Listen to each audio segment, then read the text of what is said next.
हरिओम।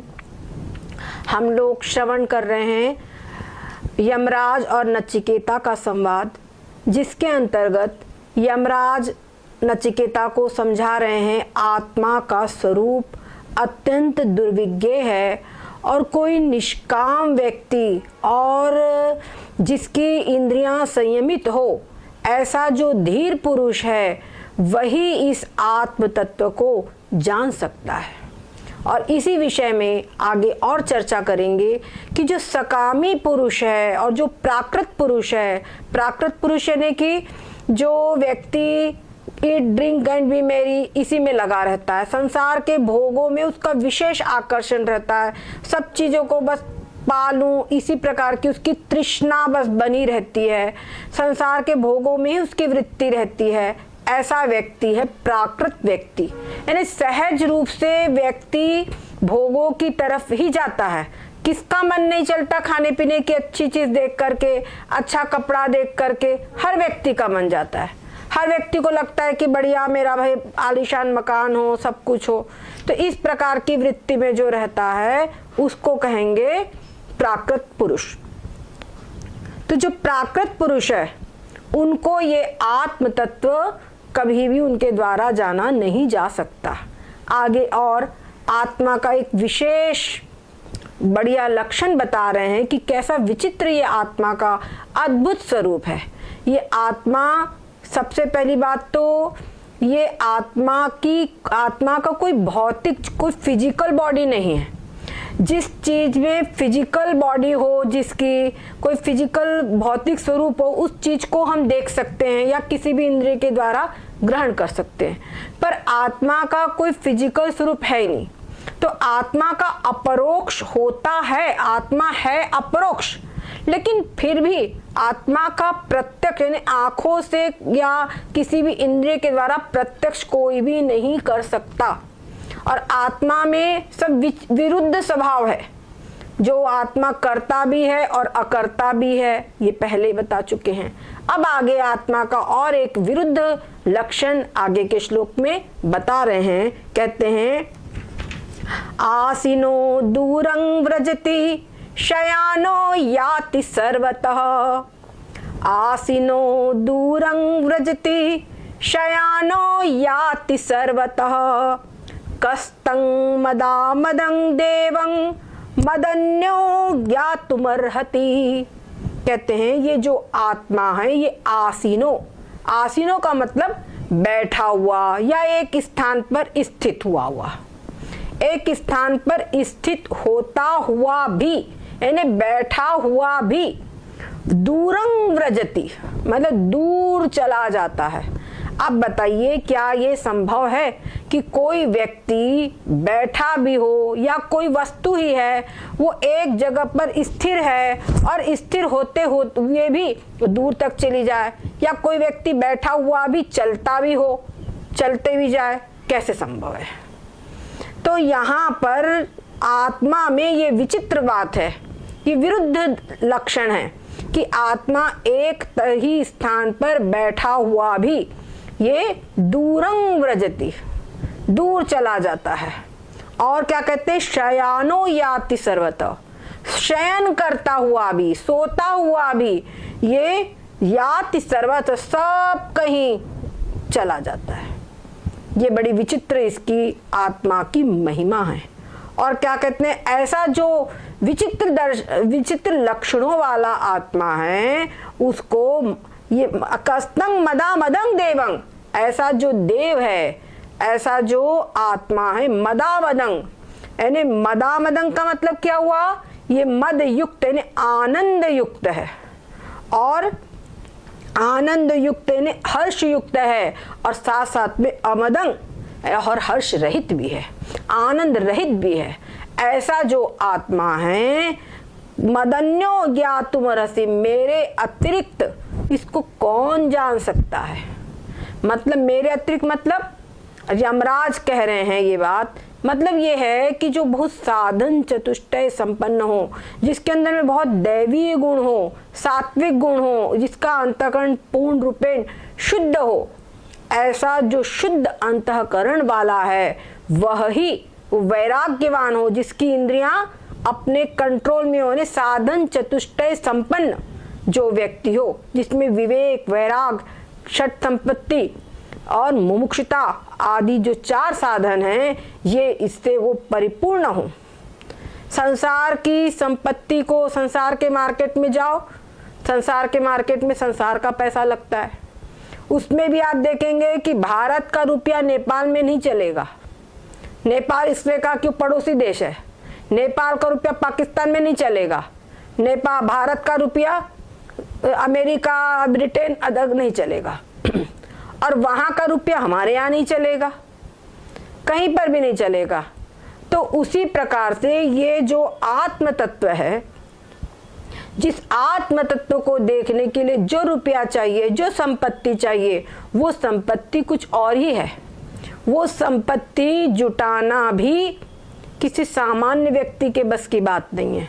कोई साधक ही उस संपत्ति को अर्जित कर सकता है।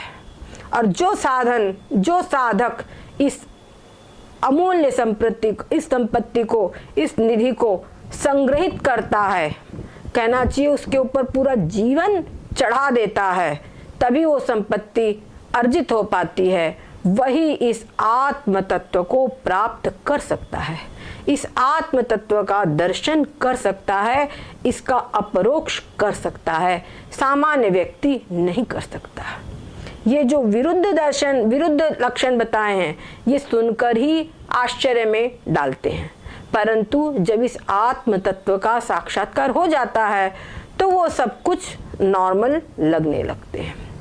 तो ऐसा जो ये आत्म तत्व है, ये विद्वानों को, जो ऐसे साधन चतुष्टय संपन्न है, उन्हीं को ये सुविज्ञ है, अन्य किसी को ये सुविज्ञ नहीं है। इसलिए कहा कि ये दुर्विज्ञ है। ये क्या कहते हैं, जो यमराज जी कह रहे हैं कि अत्यंत सूक्ष्म बुद्धि के द्वारा ही ज्ञान जाना जा सकता है, और कह रहे हमारे जैसे लोगों के लिए भी ये कठिनता से जाने योग्य है, कठिनता से जानने योग्य है। तो फिर सामान्य व्यक्ति की क्या बात है। और जितने भी आपको उच्च कोटि के से यमराज है, या जो हमारी सृष्टि के जो शासक हैं, जैसे ब्रह्मा जी है, विष्णु जी है, शिव जी है, संहारक देवता है शिव जी, या जैसे कोई भी जो एक विशिष्ट पदों पर जो है, वो सभी देवता इस आत्म तत्व को जानते हैं, इस आत्म तत्व के ज्ञाता है। और उसी ज्ञाता होने से, जैसे सूर्य अपने इस पे चमक रहा है, तो सूर्य के पास में भी आत्मज्ञान है, इसी कारण वो सूर्य है।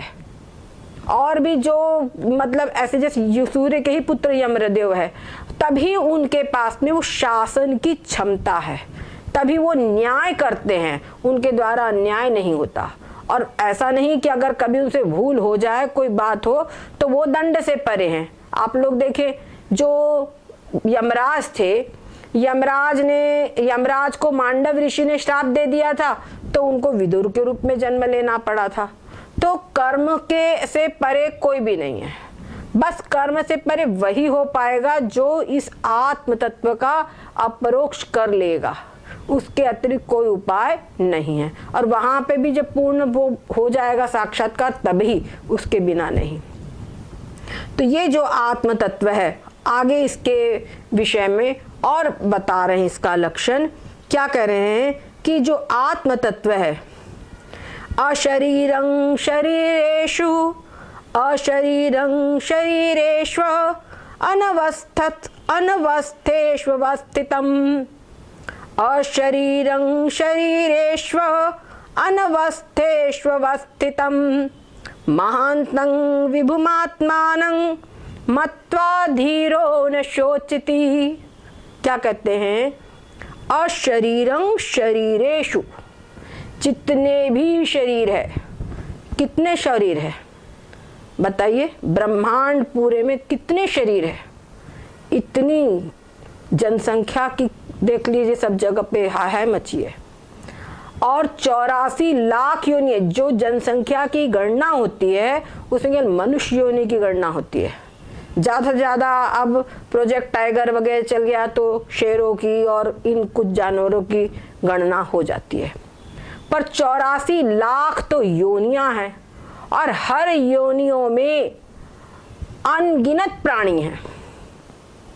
तो आप सोचिए कि कितने शरीर है, कितने शरीर है, उनकी कोई गिनती नहीं हो सकती।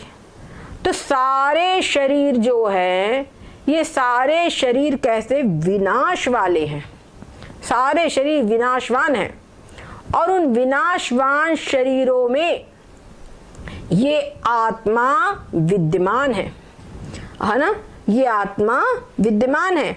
और देवता, पितर और चाहे पशु, पक्षी, मनुष्य, गंधर्व, जितनी भी योनियां हैं, सभी शरीरों में ये आत्मा अंतरात्मा रूप से विद्यमान है और वही आत्मा ही सभी शरीरों को चला रहा है। उसके बिना उस शरीरों की कोई स्थिति नहीं हो सकती।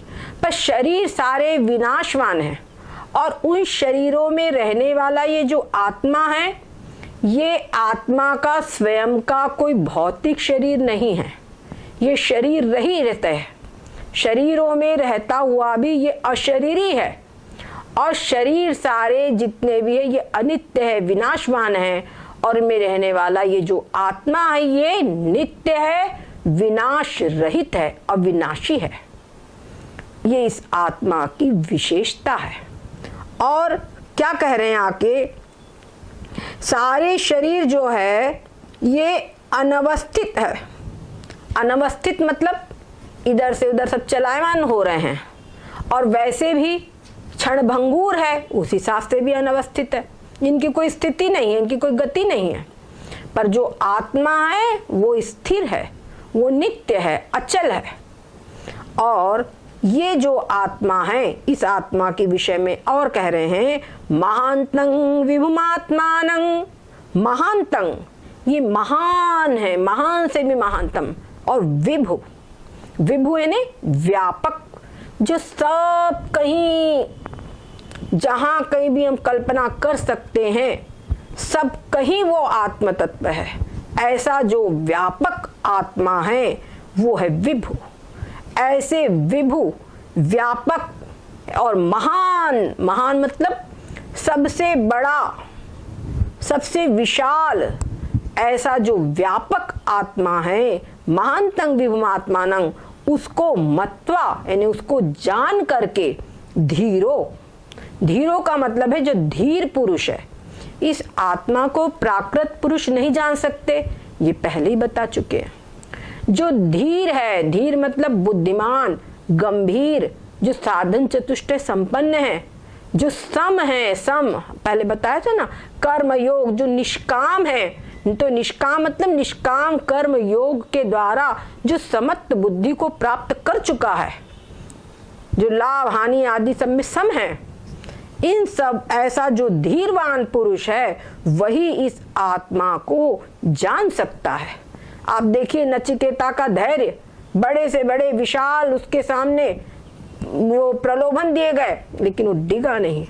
ऐसा जो धैर्यवान पुरुष है, तृष्णा रहित पुरुष है, निष्काम पुरुष है, वही इस आत्मा को जान सकता है।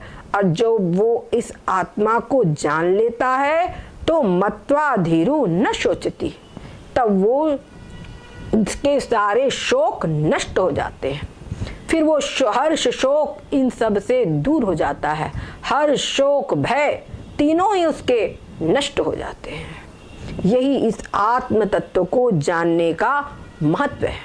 और इस आत्म तत्व को जब कोई जानता है, तो ये हम पहले ही बता चुके हैं कि इस आत्मा को जब कोई जानेगा तो ये आत्मा मैं हूं, इसी प्रकार जानेंगे। और यहाँ पर जो कहा कि आत्मा विभु यानी व्यापक है, तो व्यापक तत्व और ये जो महान, तो महान का मतलब है कि ये आत्मा ही ब्रह्म है। यहाँ पर ये बताने का मतलब है। क्यों? क्योंकि ब्रह्म शब्द का अर्थ है वृद्धि को प्राप्त, बृहद यानी वृद्धि को प्राप्त होना, बढ़ना, बृहद धातु का अर्थ होता है। और जो पूर्ण रूपेण वृद्धि को प्राप्त हो चुका है वो यानी पूर्ण, इतना विशाल कि अब उसके आगे कुछ बढ़ने की गुंजाइश ही नहीं, इतना पूरा बढ़ा हुआ जो है व्यापक तत्व वो है ब्रह्म। और ये जो आत्मा है, ये आत्मा ही इस प्रकार से व्यापक है सब कहीं, इसीलिए आत्मा को ही ब्रह्म कहा जाता है। तो ये जो आत्मा है यही ब्रह्म है, यही बात यहाँ पर बताई जा रही है। और जो जीव है, ये शरीर है, इस शरीर के अंदर में जो आत्मा है, ये आत्मा ही जीव का स्वरूप है, ये आत्मा ही मैं हूं, ये यहाँ पर संकेत दिया जा रहा है। तो इस आत्म तत्व को जान करके जो धीर पुरुष है, वो धीर पुरुष न शोचती, अर्थात वो शोक से रहित हो जाता है, शोक के पार हो जाता है। तरति शोकम आत्मविद, वो शोक को पार हो जाता है, उसके बाद में उसको शोक, आत्मवेदता में शोक नहीं होता। यही बात यहाँ पे संकेत की गई है। आगे अब प्रश्न खड़ा होता है कि आत्मा जैसे दुर्विज्ञ है, और फिर यहाँ बताया कि कुछ उपाय से सुविज्ञ है, तो ये आत्मा आखिर सुविज्ञ कैसे होगा? जो इतना दुर्विज्ञ आत्मा है, इसको आखिर कैसे जाना जा सकता है? इतना कठिन जो जानने में बताया गया है, इसको, इस आत्मा को कैसे जाना जा सकता है, इसके लिए यमराज ने क्या उपाय बताया है, ये हम अगली बार समझेंगे। सद्गुरुदेव भगवान की जय हो, सच्चिदानंद भगवान की जय हो। हरि ओम।